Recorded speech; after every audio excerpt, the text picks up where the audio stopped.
PRPS2. Mga kapuso, ngayon po ay Biyernes, magwi-weekend na naman at syempre kailangan po natin na nasa maayos sa kondisyon ng ating pangatawan. Baka meron kayong mga activity, meron kayong mga sasabakan dyan, may mga lakad mga kapuso. Kailangan nasa kondisyon.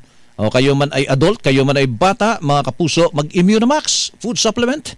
Naku, napakabisa po nito mga kapuso. Sa panahon ngayon, lalo na mga kapuso, yun, pabago-bago ang init ng init, saka malamig at maulan. Ayun, ang Immunimax po ay gawa sa CM Glucan na nagmula pa sa Switzerland, mga kapuso, available in capsule for adults at saka meron po itong syrup for kids, mga kapuso ha. Ito po yung capsule for adults. Yan, nakalagay po dito sa paketing mga maliliit na puti at saka kulay asul. Yan yung asul niyan, ayun naman yung 40 variant ng Capsule for Adults Immunimax Food Supplement. Ito yung para sa mga bata, syrup for kids. Nakasili dito sa mga matatangkad na mga paketing tong kulay orange at saka kulay asul na yan. Yan, syrup for kids po mga kapuso, no? Yan, yung 40 variant, yun. Yung kulay asul ng syrup for kids. Immunimax Food Supplement mula po sa aming studio. Kahit nasan pa kayo sa mga sandaling ito, yan po ang magandang balita hatid po sa inyo ng Immunimax.